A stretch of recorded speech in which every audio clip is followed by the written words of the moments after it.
핵전쟁 위협에 대처한 우리 첫 수소탄 시험과 각이한 공격수단들의 시험 발사, 핵탄도 폭발 시험이 성공적으로 진행되었으며 첨단 무장 장비 연구 개발 사업이 활발해지고 대륙간 탄도 로켓 시험 발사 준비 사업이 마감 단계에 이른 것을 비롯하여 국방력 강화를 위한 경이적인 사변들이 다계단으로 연발적으로 이룩됨으로써 조국과 민족의 운명을 수호하고 사회주의 강국 건설 위협을 승리적으로 전진시켜 나갈 수 있는 위력한 군사적 담보가 마련되었습니다. 남수선을 타고 앉아 아시아 태평양 지배 전략을 실현하려는 미국을 비롯한 외세의 침략과 간섭 책동을 끝장내며 진정한 민족의 주족도 가려보지 못하고 동족 대결에서 살 길을 찾는 박근혜와 같은 반통일 4대 매국 세력이 준동을 분쇄하기 위한 전민족적 투쟁을 힘있게 벌여야 합니다. 미국은 조선민족의 통일 의지를 똑바로 보고 남조선의 반통일 세력을 동족 대결과 전쟁으로 부추기는 민족 이간 술책에 더 이상 매달리지 말아야 하며 시대착오적인 대조선 적대시 정책을 철회해야 할 용단을 내려야 합니다. 北朝鮮のミサイル発射は断じて容認できません。私とトランプ大統領は日米同盟をさらに緊密化し、そして強化していくことで完全に一致をいたしました。I just want everybody to understand and fully know that the United States of America stands behind Japan, its great ally, 100%. North Korea has shown itself to be an irresponsible nation in every way, and I'm sure they're testing President Trump. I was glad he issued the statement with the Prime Minister of Japan, but he also ought to do it quickly with South Korea. South Korea is probably more susceptible to North Korea's virulence than any other country, and there was some doubt cast on the relationship in the campaign by the then candidate Trump. So do the same thing with South Korea that he did with Japan and do it quickly. The real answer to curtailing North Korea is China. Like on so many other areas, China has been woefully inadequate, and they could squeeze North Korea economically. 90% of the imports and exports go through China. And I think we have to tell the Chinese that they have to put the wood to North Korea in a much more serious way than they've done so far. 우리 공화국 정부는 우리 공화국을 압살하는 적들의 재적 등이 계속되는 한 핵무력을 중출하는 자적 국방력과 선지 공격 능력을 계속 강화할 것이라는 원칙적 입장을 명백히 밝혔습니다. 우리 인민은 반드시 우리의 힘으로 우리 국가와 세계 평화 안전을 수호하는 데 적극 기여할 것입니다. 우리는 실생활을 통하여 선군의 힘이 우리 조국을 지키고 민족을 지키는 힘이라는 것을 알게 되었습니다. 우리는 앞으로도 군우가 뭐라고 하든 자주의 길, 선군의 길로 나갈 것입니다. North Korea uses its annual celebration of the birth of the country's founder, Kim Il-sung, to flaunt its missile arsenal and show off its armed forces to external enemies. Columns of goose-stepping soldiers marched in formation as the country's current leader, Kim Jong-un, waved from a balcony. There were several notable missile systems on display at Saturday's military parade. The Pukguksong-1 was displayed for the first time. It's an intermediate-range, submarine-launched ballistic missile that was successfully tested in August 2016.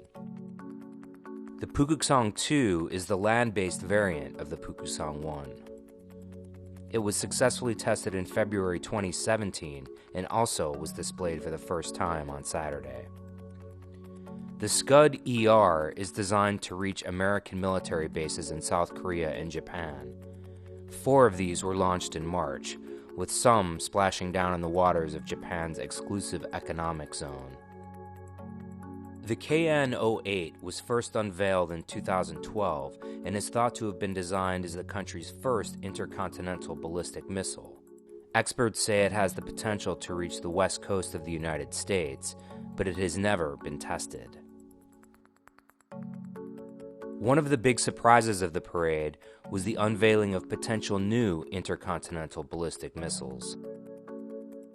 Some experts say this canister could contain a variant of the KN-14, which was disclosed for the first time in 2015. And this appears to be yet another potential intercontinental ballistic missile. These launch tubes could also be empty decoys or mock-ups of systems still under development. On Sunday, a day after the parade, North Korea launched a ballistic missile, but it appeared to fail just after liftoff. In any case, North Korea was clearly trying to demonstrate that its military reach was expanding at a time of heightened tensions with the United States. Let me be very clear. The policy of strategic patience has ended. We're exploring a new range of diplomatic, security, and economic measures. All options are on the table. If they elevate the threat of their weapons program to a level that we believe requires action, that option is on the table. While we acknowledge China's opposition, its economic retaliation against South Korea is inappropriate and troublesome.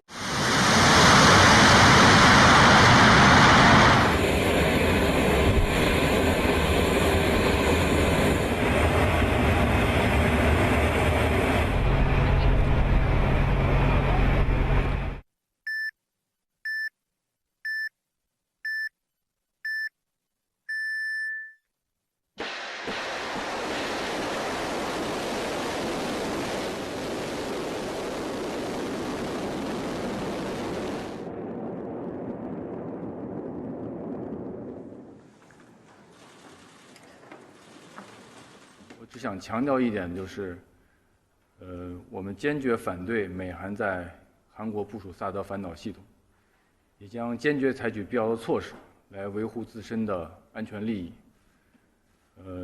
由此产生的一些后果由美韩来承担。我们再次强烈敦促有关的方面停止部署进程，不要在错误的道路上越走越远。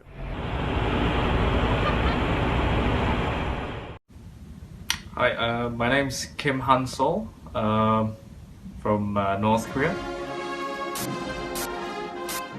This is Kim Han-sol. He's a young college-educated 20-something, well-traveled and fluent in English. I got to meet friends from all over the world. In short, he's the antithesis of what most people in the West think of when they think of North Korea.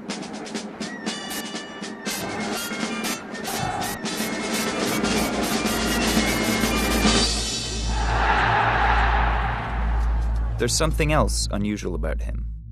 His uncle is North Korean leader Kim Jong-un, a dictator who runs his country as a police state and a personality cult. Experts on North Korea suspect that it was Kim Jong-un who was behind the killing of Han Sol's father in an airport in Malaysia on February the 13th.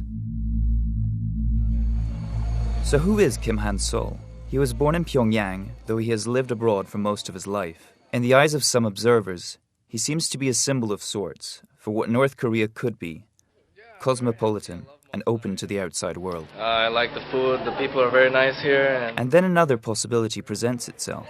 Could this young man someday become the next leader of a more moderate, more engaged nation? Here's where Han Sol fits on the family tree.